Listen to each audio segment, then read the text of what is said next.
Ter muito dinheiro não quer dizer que você está livre de todos os perigos, e ter hábitos excêntricos pode trazer o seu fim. Um homem no Iraque mantém animais selvagens em sua casa. Um homem vai à África do Sul praticar seu hobby favorito, a caça, mas tudo dá errado. Isso e mais. Você vê agora. No Iraque, as leis sobre manter animais selvagens existem, mas são fragmentadas e não bem aplicadas na prática. Embora a lei estabeleça que esses predadores pertençam à natureza e seja proibido caçar, capturar ou explorar, algumas pessoas com recursos conseguem driblar isso. De leis modernas a antigas, todas dizem que é um ato ilegal, mas há brechas. O animal pode ser mantido se for importado, mas os impostos são realmente altos. O Iraque não permite a posse para qualquer pessoa e impõe impostos tão altos sobre as espécies estrangeiras que isso se torna algo inviável para a maioria da população. O governo pensa que, se alguém não tem condições de pagar um valor alto em imposto, não pode arcar com alimentação, cuidados, alojamento e preparo de pessoal, possíveis tratadores, garantindo segurança adequada para as feras. Aqui o Fakhr al-Din era de Kufa, uma cidade histórica situada no sul do Iraque, localizada às margens do rio Eufrates. Viveu sua vida toda nesse lugar e já possuía mais de 50 anos. Mesmo assim, não era um iraquiano comum. Akil tinha boa situação financeira e era muito discreto com relação a ela. Tão discreto que não foram encontradas informações a respeito de seu trabalho ou sobre sua família. Sua propriedade era razoavelmente boa, em um bairro de classe média para alta. Seu quintal era grande e seu muro era baixo. As crianças ao seu redor jogavam bola e brincavam na rua, coisas muito comuns. Akil, porém, era o que destoava dessa cena. Ele era incomum. Se alguém olhasse por cima de seu muro de tijolos relativamente baixo, veria o quintal cheio de jaulas, abrigando cada uma espécie de animal selvagem. Não eram poucas as vezes em que era possível ouvir um rosnado ou grunhido ou algum outro som típico de um animal exótico e pouco conhecido. Enquanto os vizinhos conversavam entre si sobre as criaturas nas jaulas, sabiam que elas não ficariam ali por muito tempo e seriam substituídas por outras. A única coisa que sabiam com certeza era isso, que Akil comprava esses animais e depois os vendia para algum colecionador entusiasta. Porém, ninguém sabia se essa era, de fato, sua única ou sua maior fonte de renda. Ele era uma incógnita. Akil deveria pagar altos impostos para comercializar os animais e ainda passava despercebido quanto à segurança. Seus muros eram baixos demais para serem aprovados pelas autoridades. Um animal grande poderia pulá-los facilmente e sair pela rua ou entrar em alguma casa. Não havia muitos funcionários também, nem câmeras, nem cercas elétricas. Como ele conseguia pagar os impostos e ainda passar despercebido com relação às instalações precárias, era, assim como ele, um grande mistério. Muitos acreditavam que o que ele fazia era completamente ilegal. Mesmo assim, ninguém nunca o denunciou. Ele mantinha esse comportamento há décadas. Todos já estavam acostumados.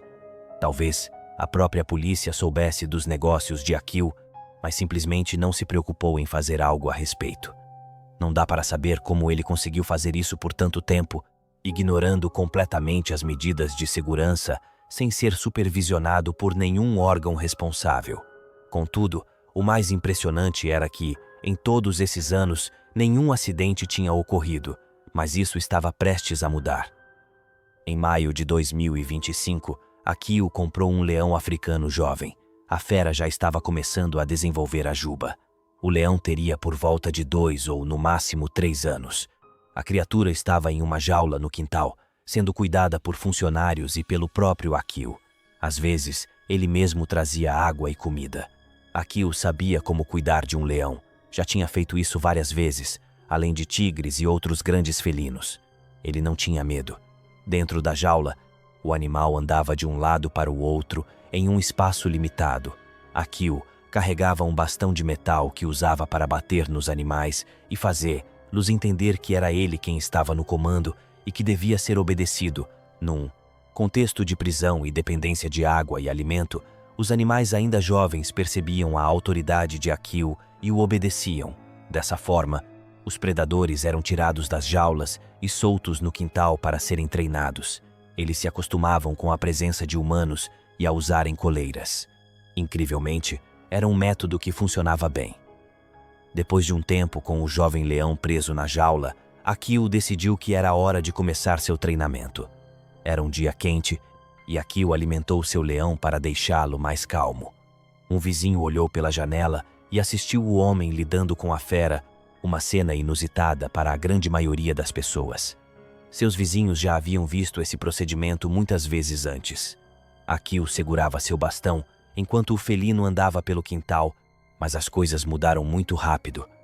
Um barulho de pássaro soou e outros animais em outras jaulas também fizeram barulho. O jovem leão havia acabado de sair de dentro de sua jaula e recebeu muitos estímulos sonoros e visuais. Isso foi o suficiente para desencadear um instinto primitivo. A reação foi instantânea. Como um leão, ele reagiu como predador, escolhendo encarar uma possível luta pela sobrevivência. Akio, segurando o bastão, tentou controlá-lo, mas foi uma péssima ideia. O animal explodiu em fúria. O leão se virou para seu dono e, com rapidez, encarou e rosnou para ele. Akio bateu nele, mas foi como se estivesse batendo contra uma parede. O leão pulou sobre o homem, que caiu gritando alto. Em todos esses anos, o que mais temia aconteceu. Ele não conseguia acreditar. O jovem leão mordeu seu pescoço. O ataque foi direto e mortal. Akio morreu com as mãos na juba da fera, tentando afastá-la. Seus vizinhos mais próximos, que conseguiam ver dentro de seu quintal, correram para prestar socorro. Um dos homens, amigo de Akio, pegou rapidamente seu potente rifle de caça, com o objetivo de finalizar, se necessário. Ao chegar à casa, subiu em um carro estacionado perto e mirou por cima do muro. Ele não iria pular, era perigoso demais. Enquanto mantinha a posição, mirando no leão, gritou para as pessoas que estavam perto chamarem as autoridades. A roupa de Akio estava coberta de sangue, rasgada. Ele mesmo estava irreconhecível. Seu rosto e pescoço estavam horríveis. Ele estava morto, mas ainda era jogado de um lado para o outro, como um brinquedo. Depois de 20 minutos, a polícia chegou.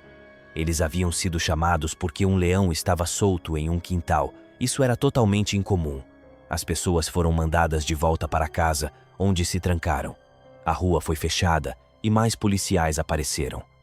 Enquanto ninguém agia contra o leão, a fera continuava a desfigurar o corpo de Akio. A perna do homem já havia sido devorada, parte do abdômen e das nádegas também. A polícia tentou afastar o leão do corpo, mas não aconteceu. O leão então começou a comer as costas de Akio. Ele iria devorar o homem inteiro se não fosse parado a tempo. Então eles decidiram atirar. 7 tiros derrubaram a grande fera, finalizando-a. Acredita-se que, se tivessem atirado antes, pelo menos a família poderia ter enterrado Akio inteiro. Em vez disso, restou um corpo destruído e uma caixa com ossos e carne triturados retirados do sistema digestivo do leão. O governo iraquiano nunca explicou como Akio manteve essa operação por tantos anos. Claramente, nunca houve inspeção. Ninguém parecia se importar, mesmo sendo um bairro cheio de famílias com crianças. Ele precisava obter esses animais de algum lugar para os vender. As perguntas sobre a fiscalização ou o porquê de ninguém nunca ter denunciado nunca foram respondidas. Akio lidou com animais selvagens por muito tempo. Mesmo assim, ele morreu da pior forma, pelas mandíbulas de um leão a quem achava que podia treinar. Animais selvagens criados como se fossem de estimação são apenas bombas relógio, esperando o momento certo para explodir. O Parque Nacional Kruger é uma das reservas de vida selvagem mais famosas do mundo, localizado no nordeste da África do Sul. Ele é enorme, tem quase 20 mil quilômetros quadrados, maior que alguns países, e faz parte de uma área de conservação ainda maior, chamada Grande Parque Transfronteiriço do Limpopo, que conecta territórios da África do Sul, Moçambique e Zimbábue. Em 2015, o mês de agosto trouxe o calor e a estação seca. Às vezes, contudo, a temperatura ficava moderada. A paisagem permanecia dourada e empoeirada. As savanas ficavam com o aspecto característico e conhecido. O ar trazia o cheiro de terra e grama seca, e os sons dos animais selvagens podiam ser ouvidos ao longe. Frederick Callahan tinha 58 anos e era um investidor de petróleo americano. Construiu sua carreira e seu patrimônio com investimentos e estratégias de operações relacionadas ao petróleo e à extração de petróleo em sua terra natal.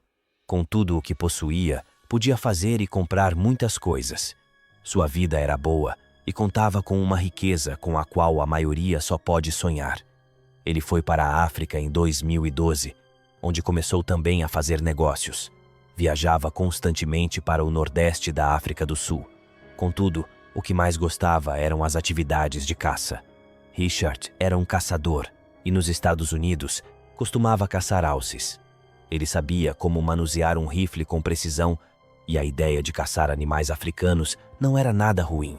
Ele não se importava em pagar altos preços por experiências exclusivas de caça. Em agosto de 2015, ele viajou mais uma vez para o Parque Nacional Kruger. Ele estava animado e já tinha tudo preparado para fazer sua atividade favorita. Seus 2 guias já eram conhecidos por ele, que tinha comunicado 3 dias atrás que estava vindo. Os 2 eram profissionais experientes e sabiam como rastrear animais grandes. Mais do que isso, sabiam identificar os mais perigosos. Nas florestas e savanas, um guia experiente pode fazer toda a diferença. Quando Richard chegou, foi direto se instalar em um lodge no próprio parque. No Kruger, é totalmente proibido caçar. O parque é uma área de conservação focada na proteção da vida selvagem, turismo e pesquisa. Contudo, perto do parque, existem lugares de caça legalizada em algumas áreas privadas. Essas áreas são chamadas de fazendas de caça e reservas privadas. A caça é controlada e licenciada. Richard tinha tudo pronto para caçar. No lodge, trocou de roupa e ligou para os guias, que o encontraram, e os 3 seguiram viagem para o lugar ideal, fora do parque. Caçar animais selvagens em áreas específicas é uma prática bastante controversa, porém é legal no país. Ao chegarem, o grupo saiu do carro e logo os guias identificaram um rastro de um grande animal ferido. Eles seguiram esse rastro por quase 5 quilômetros, através de uma vegetação com pouca grama e algumas árvores. Eles ficaram em uma perseguição a pé e, com o passar do tempo, a tarde começou a cair com mais força, mostrando que o tempo estava passando rápido. Richard e os guias também notaram que havia alguns abutres no céu e presumiram que o animal ferido estava caído em algum lugar mais à frente. Eles então apertaram o passo. Richard ficou animado e seguiu na frente. Os guias, mais atentos, andavam mais lentamente atrás dele. A verdade é que Richard queria investigar o animal antes que predadores oportunistas aparecessem. As hienas, por exemplo, poderiam representar um risco para eles, mesmo que estivessem armados. Para o empresário, isso era uma grande aventura, e ele não pensou que algo poderia fugir do controle. O grupo avançou e finalmente chegou ao ponto certo. Mas os 3 rapidamente levantaram suas armas. Eles não eram os únicos ali. Escondidos entre a pouca vegetação alta, os 3 seguravam seus rifles apontando na direção de um búfalo recém-morto, sendo devorado por um grande grupo de leões. Isso era completamente diferente do que esperavam encontrar. O sangue continuava saindo do animal, atiçando as feras e as tornando assustadoras. Por azar, Richard era o que estava mais perto dos animais. O grupo de leões que se alimentava o notou e alguns pararam de comer. O instinto territorial já é grande e quando se trata de uma presa, ele fica ainda mais forte. Barulhos vindos dos animais soaram como um aviso e os guias ficaram com medo. Richard, mais à frente, mesmo com a arma, corria um sério risco. Antes que pudesse puxar Richard, uma leoa pulou em cima dele enquanto ele olhava distraído para outro ponto. A leoa tinha instintos fortes e a aparição repentina a fez agir.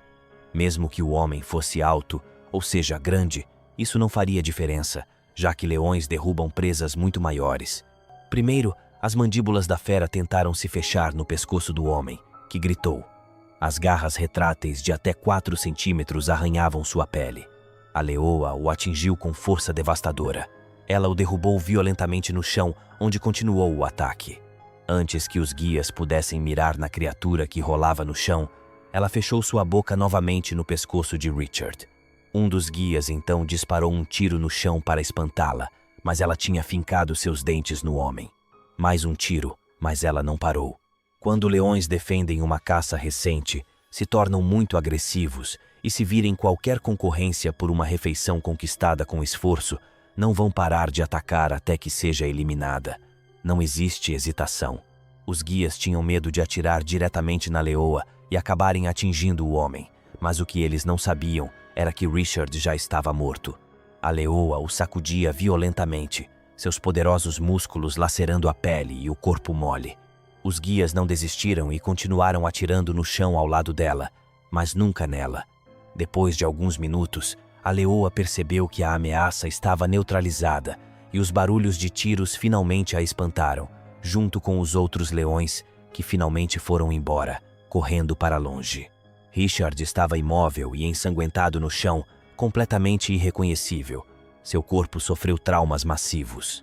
Ficou claro que ele não estava vivo. Os guias mal precisaram verificar para saber. Eles chamaram ajuda por um rádio e relataram o que havia acontecido. Um helicóptero chegou depois de quase 1 hora, mas apenas para resgatar o corpo. Por mais que a equipe médica estivesse presente durante o resgate do homem, não puderam fazer nada além dos procedimentos legais no caso. Uma investigação se iniciou e revelou que o grupo violou protocolos de segurança ao se aproximar de um animal desconhecido e possivelmente atraente para predadores perigosos e oportunistas. Além disso, foi um erro deixar Richard ir na frente, já que ele não era um especialista em áreas de savana. Os guias não foram presos, mas tiveram que pagar uma multa e lidar com uma suspensão sem poder guiar turistas por um tempo. Talvez Richard pensasse que suas aventuras de caça o tornassem capaz o suficiente de lidar com qualquer animal em qualquer lugar.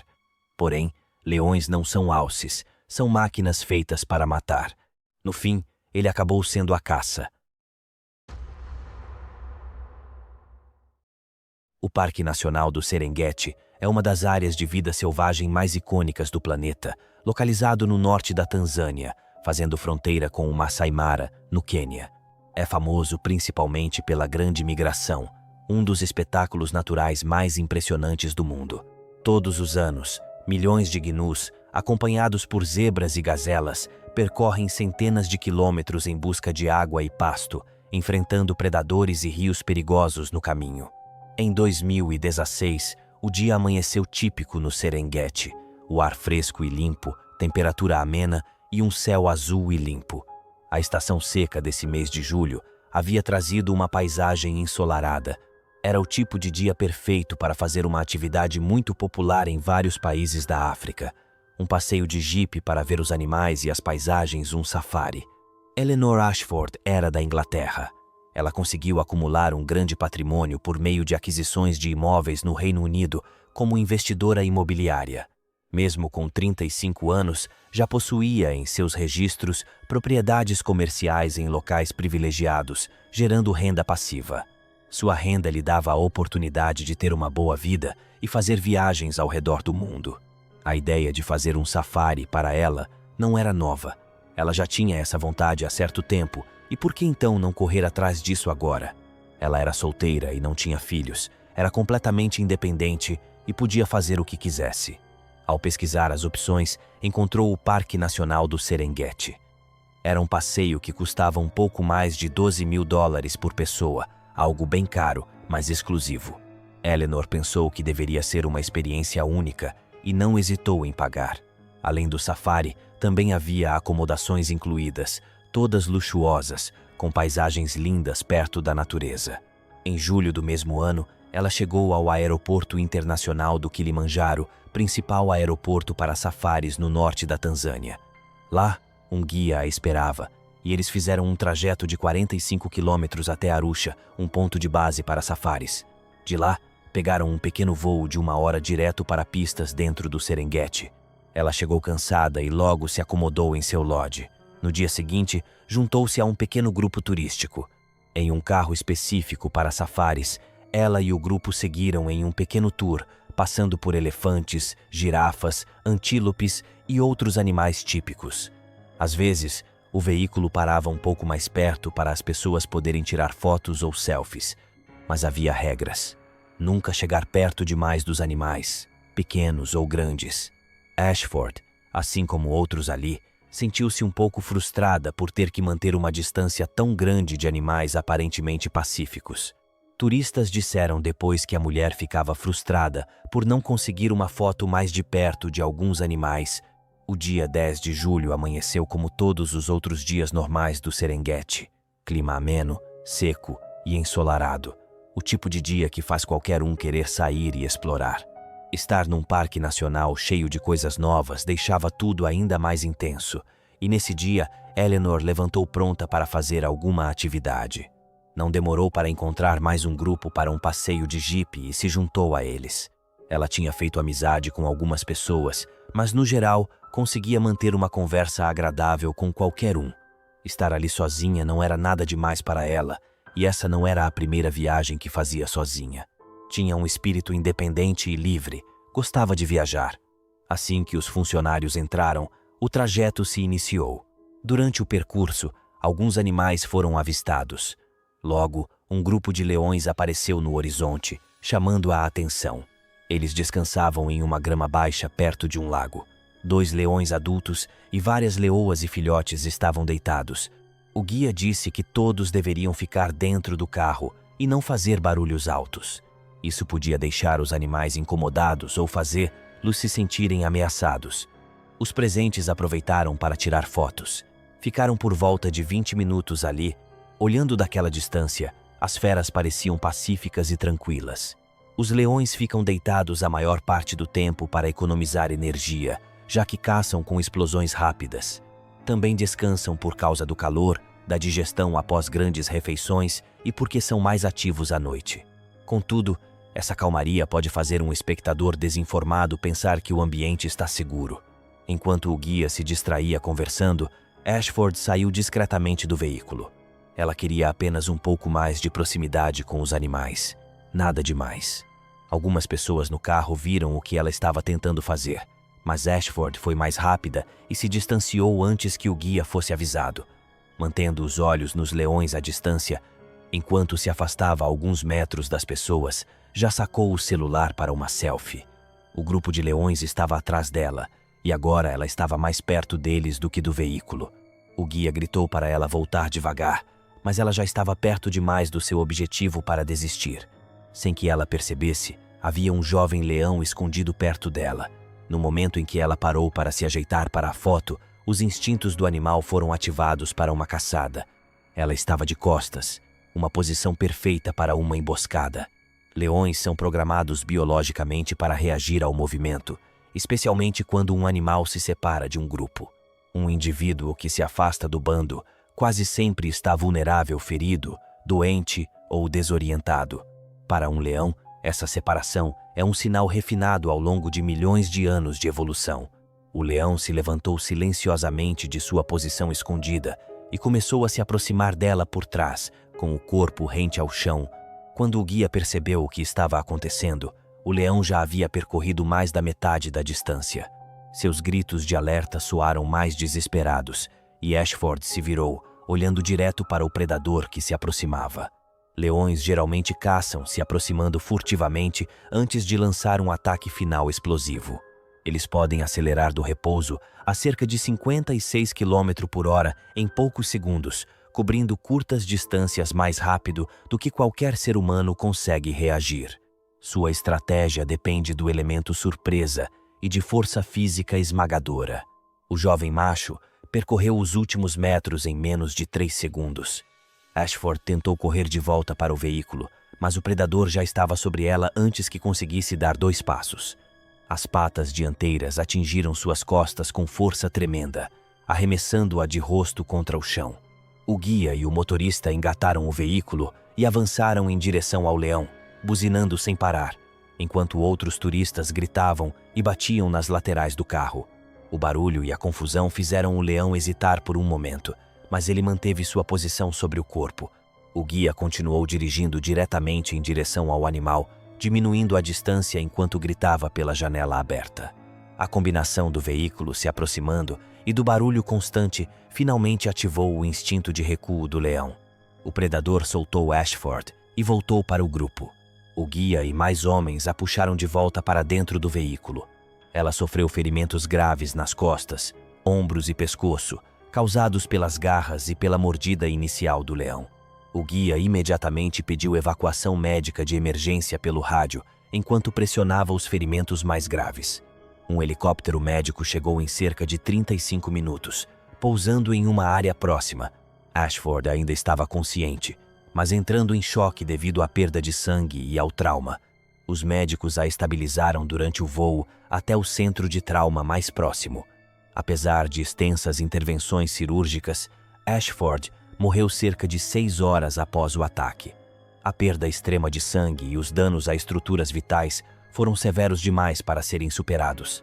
A investigação atribuiu total responsabilidade a Ashford por violar regras de segurança claramente estabelecidas. O guia foi inocentado de qualquer erro, embora a empresa de safari tenha implementado barreiras físicas adicionais em todos os veículos para impedir que passageiros abram portas durante a observação de animais.